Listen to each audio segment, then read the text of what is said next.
and my daughter was in the living room, and at the time I had this fabulous Franklin planner with my whole life in there. And I'm in the kitchen preparing an elaborate gourmet dinner for my family. I didn't. But I was thinking about it. And then I came back in, and I noticed that Haley, my daughter, is on the floor with my planner open with a big black permanent marker in her hand. So I walk in, and I'm like, you know, just ready to pounce. And she, at 2.5, said, "Mommy, stop and take a big, deep breath." And I thought, okay, she's right. You know, stop. She hit that pause button for me. So what are the typical things that might become the object of our cravings, of our desire? For women, it might be carbs. For men, maybe sex.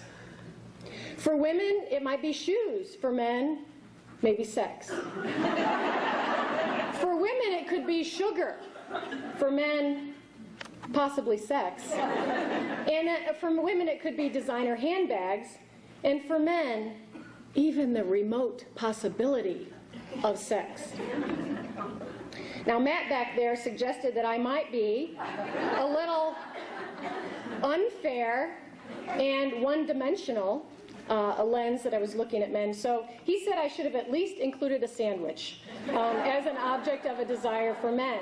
So thank you, Matt, for that correction. So if there were men here, I would say to you that when I talk about the variety of objects that women connect to in terms of their craving, just insert sex or sandwich, and we'll all be on the same page.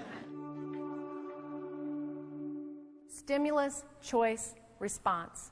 It's not what happens to you that determines the quality of your life.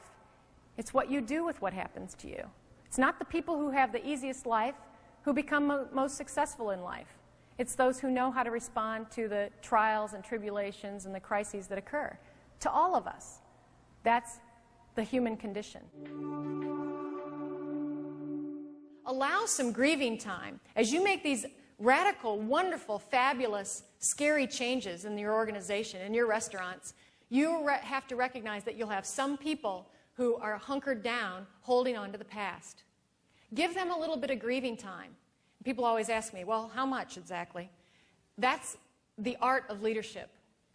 There is no formula for that one. You'll know it. You'll know how long, and it varies per person. It varies per person. The magic quarter second, because we only have about a quarter of a second before our habits kick in, before our personality takes over, and before all our ingrained patterns start playing out. So you know what I'm talking about. It's that spot, it's that place where we can stop ourselves before we go into kind of reaction mode. So the gap between stimulus and response is the moment of choice. Now, when good things happen to us, when that's the stimulus that we're experiencing, it's easy to make a positive choice. But when something comes at you that's negative, a disgruntled customer, an unhappy coworker, then it's much harder to make a winning response in that moment of choice. We sometimes react. We react without thinking. Our habit kicks in. Somebody's pressed our button, and we don't stop ourselves before we react. Old-style change leaders believe in authoritative, top-down imposed change. They do so without explanation. They impose change and they say something like, "Do it because I said so." There was a samurai warrior who was running through the woods because he was being chased by a bear. The bear chased him off a cliff, and he was falling off the cliff. He reached out and grabbed a hold of a branch that was extending from the cliff wall. He was holding on for dear life, and he hadn't fallen very far. And the bear was reaching down with his giant claws, trying to grasp that warrior and grab him and bring him up. And the warrior looked down on the ground. He didn't have far to drop, but on the ground were these lions waiting for him to drop, holding on to his branch, his lifeline. And then he looked to where the branch was extending from the cliff wall, and he sees groundhogs nibbling away at the branch. You been there?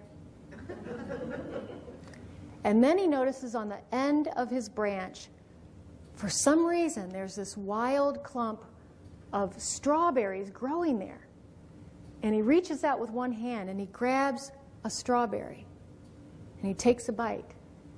And he says, "Ah, delicious."